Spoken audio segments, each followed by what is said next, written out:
Assalamualaikum warahmatullahi wabarakatuh. Sebelumnya perkenalkan, nama saya Rina Yani dengan NIM 245050107111140. Di sini saya ingin mempresentasikan studi kasus saya, yaitu tentang dampak kurangnya pemahaman peternak terkait vaksinasi ternak.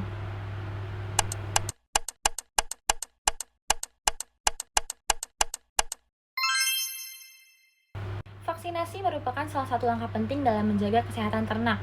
Penyakit pada ternak dapat menyebabkan kerugian ekonomi yang signifikan bagi peternak. Pemahaman yang baik tentang vaksinasi sangat penting untuk meningkatkan produktivitas dan kesejahteraan hewan. Kurangnya pemahaman peternak tentang vaksinasi dapat berdampak negatif pada kesehatan ternak dan produktivitas. Penting untuk menganalisis dampak ini dan peran lembaga yang terkait. Adapun masalah yang dihadapi pada studi kasus ini yaitu kurangnya pengetahuan tentang vaksinasi, miskonsepsi tentang vaksinasi seperti anggapan bahwa vaksinasi ini tidak diperlukan atau berbahaya, akses terbatas ke informasi, kurangnya penyuluhan dan edukasi dari pihak berwenang atau lembaga terkait, kendala ekonomi, birokrasi yang rumit, keterbatasan sumber daya manusia, dan pengaruh budaya dan tradisi. Apa sih dampak negatif dari kurangnya edukasi ini? Pada kesehatan ternak, meningkatnya resiko penyebaran penyakit di kalangan ternak. Pada ekonomi, kerugian finansial akibat penurunan produktivitas dan peningkatan biaya pengobatan. Pada kesejahteraan hewan, peningkatan angka kematian dan penderitaan pada ternak yang tidak divaksinasi. Next.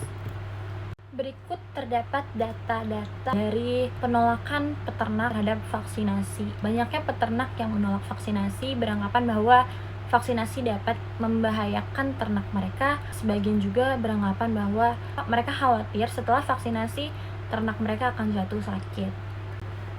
Nah, di sini ada lembaga yang terkait untuk studi kasus ini, yaitu Kementan.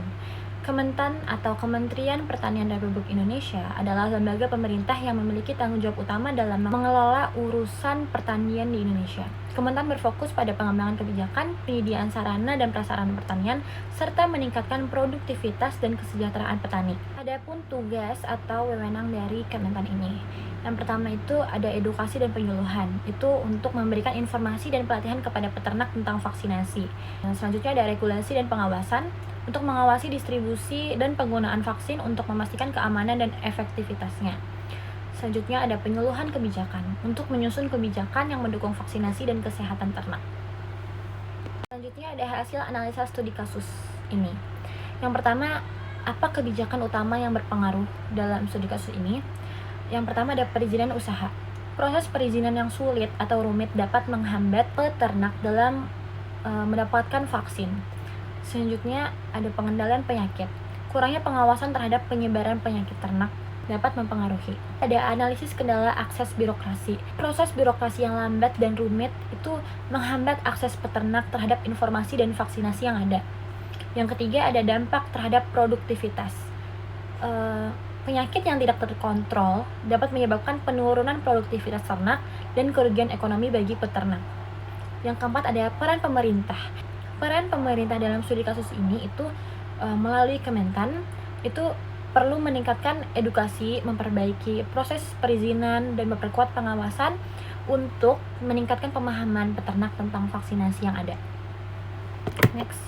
Jadi karena kurangnya edukasi bagi peternak, didapatkan strategi edukasi, yaitu yang pertama penyuluhan dan pelatihan.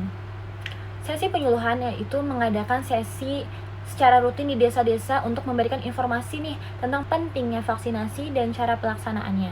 Juga ada pelatihan praktis, menyediakan pelatihan praktis bagi peternak tentang cara memberikan vaksin dan merawat ternak setelah divaksinasi.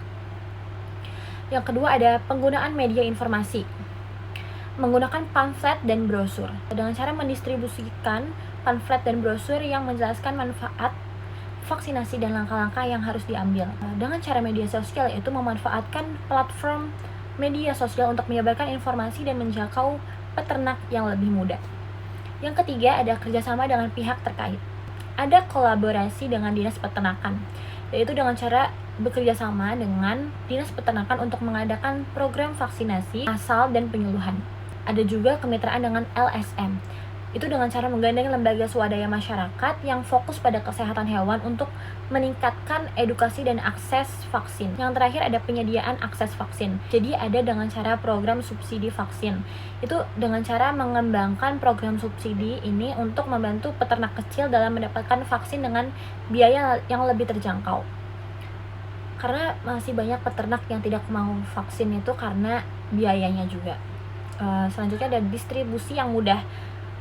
Itu dengan cara memastikan distribusi vaksin yang efisien dan mudah diakses oleh peternak di daerah terpencil.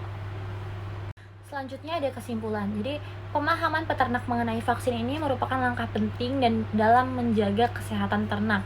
Hal ini mencakup apa aja? Yang pertama, memahami berbagai jenis vaksin yang tersedia untuk ternak, termasuk vaksin untuk penyakit umum seperti penyakit mulut dan kuku, brucellosis, dan lainnya. Yang kedua, ada memahami bahwa vaksinasi tidak hanya melindungi ternak individu, tetapi juga membantu mencegah penyebaran penyakit di tingkat populasi. Yang ketiga, ada memahami pentingnya mengikuti jadwal vaksinasi untuk memastikan efektivitasnya vaksin. Baik, sebagai penutup saya ingin mengingatkan bahwa pemahaman yang baik tentang vaksinasi ini sangat penting bagi peternak untuk menjaga kesehatan ternak dan meningkatkan produktivitas yang ada. Dengan pengetahuan yang tepat, kita dapat bersama-sama menciptakan lingkungan peternakan yang lebih sehat dan berkelanjutan. Terima kasih, semoga informasi yang saya sampaikan bermanfaat dan dapat mendorong kita semua untuk lebih peduli pada kesehatan ternak. Wassalamualaikum warahmatullahi wabarakatuh.